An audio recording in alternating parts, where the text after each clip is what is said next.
Yung sako-sakong tahong sa truck na nakabang, ayun na nga at sinasalansa ng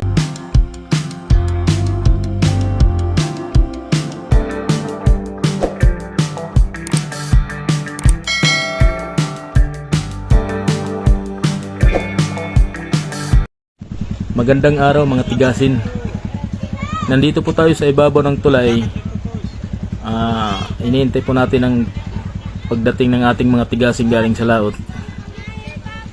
At ngayon dumating na nga sila at naghahanap ng matatalian yung kanilang balsa para makadaong sila ng maayos at nang may karga na ng maayos yung taong sa nakabang na truck na biyaheng Davao.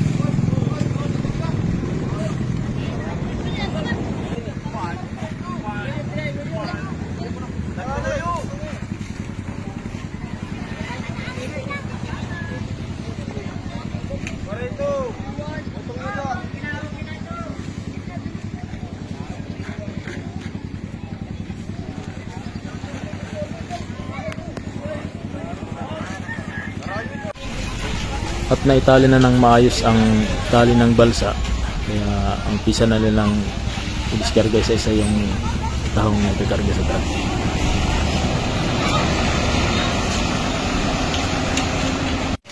At ito na po yung tahong na kinuha nila galing laot at inuumpisa na nilang isaking para maikarga na sa truck.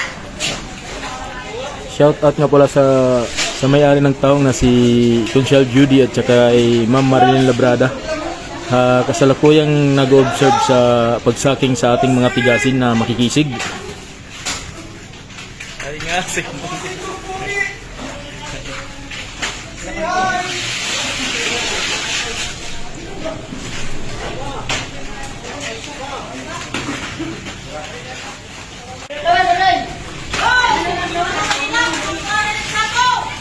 Shoutout po Siring! Yung busing kong may timblang pero pugi! Shoutout po Siring!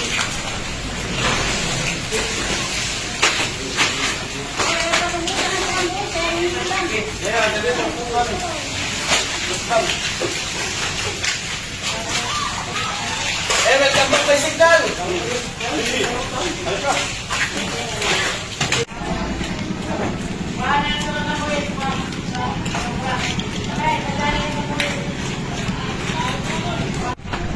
At inumpisahan na nilang ikarga yung sako-sakong tahong sa truck na nakabang.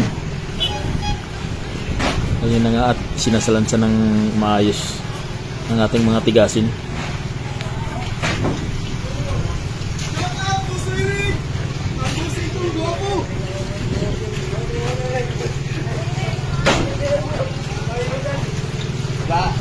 Bayo nga pagkakaroon!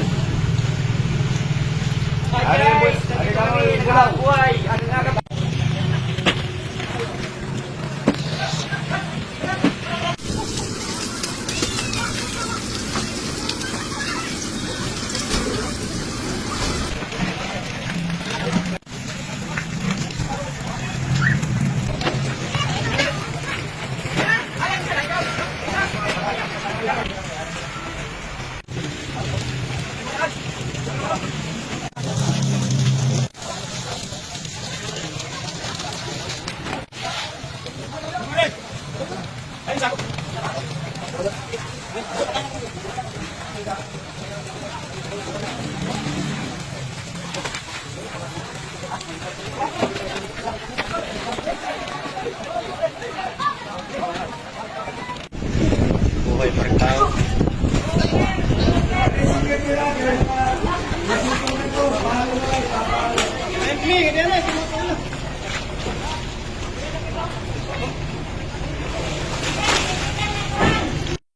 Malapit na pong matapos yung kinakarga nilang tahong At kitang-kita po sa ating mga tigasin ang walang kapagurang pagkarga sa sobrang lakas ng mga katawan nila.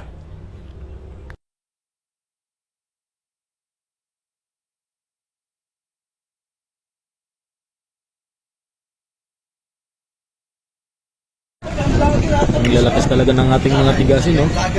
Kahit gaano kalaking sako ng tahong, kayang-kayang pasanin. Araw-araw ba naman nagkakarga kung hindi ba naman maging tigasin ka?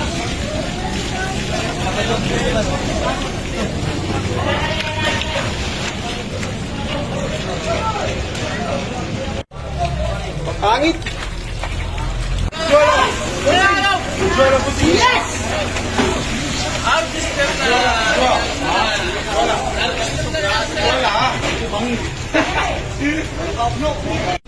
Malapit nang matapos yung kinakarga nating tahong. Sa sobrang lakas ba naman ng ating mga tigasin at walang kapagurang pagkarga.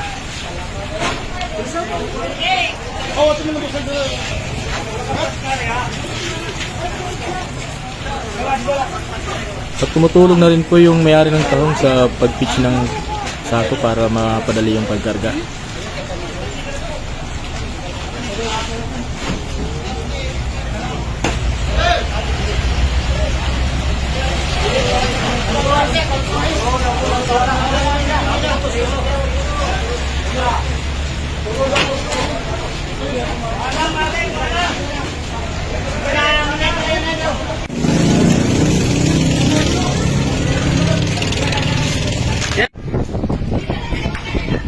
Wari dumaran Ulak!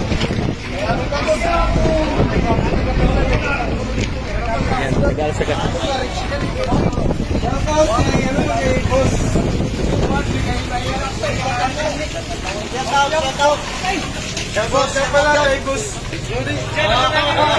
Salamat sa binigay mong trabaho.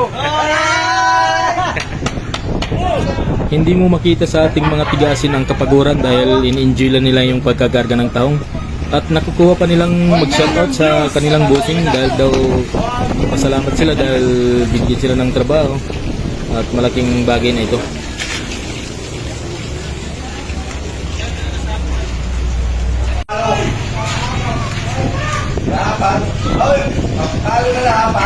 At naikarga na lahat ng tahong at hinintay na lang yung pagtakip ng daong ng nipa.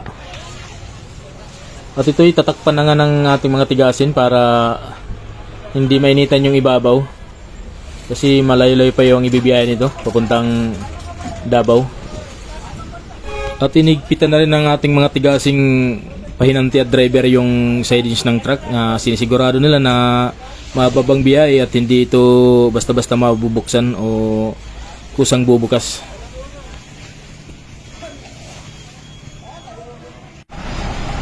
Paalis na po yung truck na may kargang tahong at ito'y bibiyahe papuntang Davao.